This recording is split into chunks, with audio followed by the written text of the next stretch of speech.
Humans were supposed to be cowards.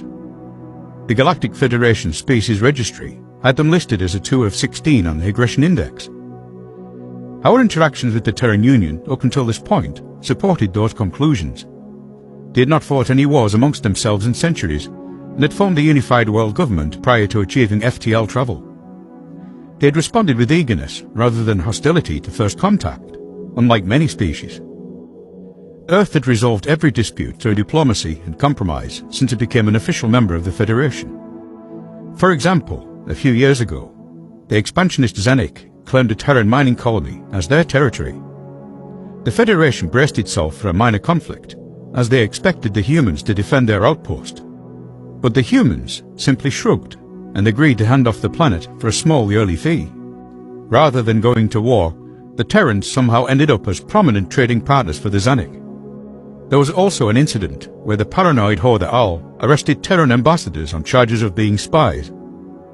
Imprisoning diplomats with zero evidence was a clear provocation to war, but the humans did nothing. They didn't even raid the facility where their representatives were being held. They simply opened back-channel negotiations with the Horda Al and arranged a prisoner exchange, swapping a few smugglers for their people. Thoughts on the humans varied depending on who you asked. Some in the Federation found their pacifism commendable and appreciated their even-tempered statesmanship. Others thought that it was weakness that led them to avoid war. I was in the latter camp.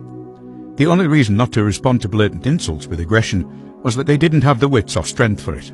When the Devourers came, the 3 most militaristic species in the galaxy, as per the Aggression Index, banded together to stand against their approach. We didn't know much about them, but we called them the Devourers since their sole mission was to drain stars of their energy. I can't tell you why they would do such a thing. Whatever their reasons, they would take one system by force, suck it dry, and then move on to the next. Our fleet, the finest the Federation had to offer, suffered heavy losses when we clashed with enemy destroyers. We fought as hard as we could, and it didn't matter. Our weapons hardly seemed to scratch their ships. It was a tough decision, but I ordered what was left of the fleet to retreat. As much as we needed to stop them, we would lose the entire armada if we stuck around any longer. I sent out a distress signal, relaying our grim situation and pleading for reinforcements. There were other species with lesser, but still potent militaries within the Federation, but my request was returned with silence. Not a single one of those cowards volunteered to help. Hearing of our defeat, I suppose they decided to flee and fend for themselves. I thought we were on our own, until we detected human ships jumping to our position. How ironic. The only ones who came to our aid were the galactic pushovers. There were only 5 of them, according to our sensors, which was not nearly enough to mount a fight. A pathetic showing. But it was more than 0 ships that had been sent by the other Federation powers. Sir, the Terrans are hailing us. What do they think they're gonna do? Talk the enemy to death? First Officer Blaise quipped. I heard a few snickers from my crew, but quickly shushed them. We need all the help we can get. On screen, a dark-haired human blinked onto the view screen. Federation vessel, this is Commander Mikhail Rykov of the Terran Union. We're here to assist you in any way possible. I bowed my head graciously. Thank you for coming, Commander Rykov. I am General Keelon. Please join our formation and help cover our retreat. Retreat? The human commander blinked a few times, looking confused. Our intentions are to engage and terminate the enemy. With 5 ships. All due respect, the Devourers' number is in their thousands, and they crushed our fleet of equal magnitude.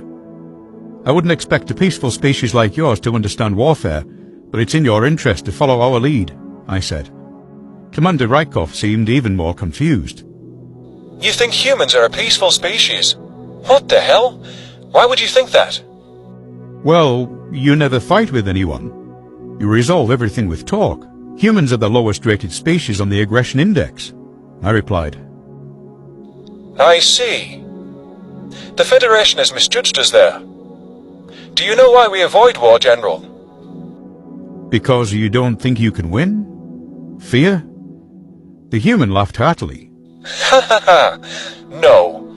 It's because we know what we are, what we're capable of, and nobody's deserved that quite yet. The idea of Terrans making ominous threats would have been a joke to me before now, but something in Rykov's tone told me he believed what he was saying with conviction.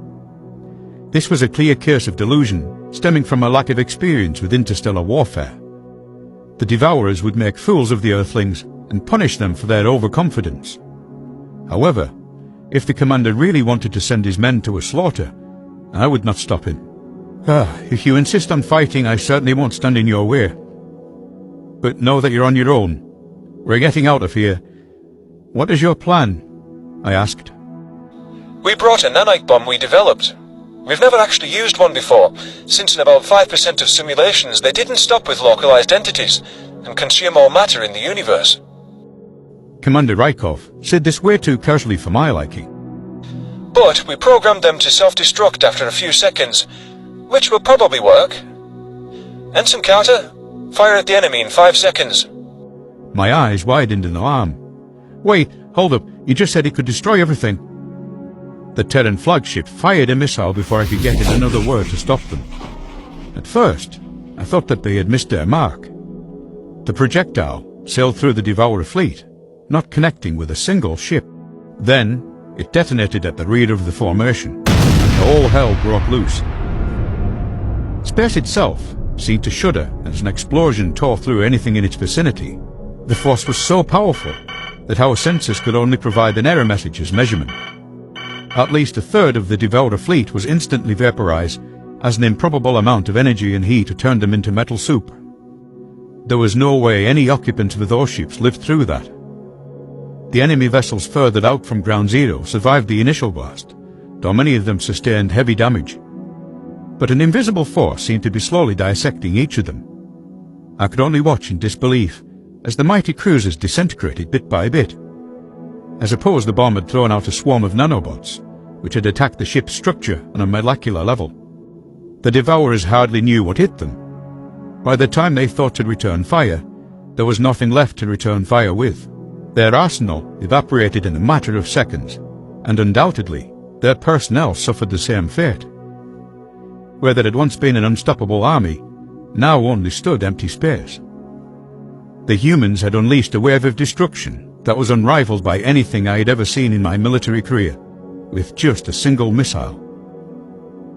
Horror shot through my veins at the thought that they might one day turn their monstrous weapons on the Federation. There was no way to defend oneself against such diabolical creations. The aggression index needed an update. The kind of species that would invent weapons like that was No. 2. Glancing around at my crew, I saw stunned and aghast reactions that mirrored my own. If they ever became hostile, the humans represented a threat of the highest level. They could more than likely wipe out the entire galaxy without breaking a sweat. No, that's taken care of. You should have just invited us to the party to start with. Commander Rykov grinned. Tell you what, General, next time we meet, you owe us a beer. I frowned. The humans could ask for much more than a drink if they wanted to. Yeah, I think we can do that.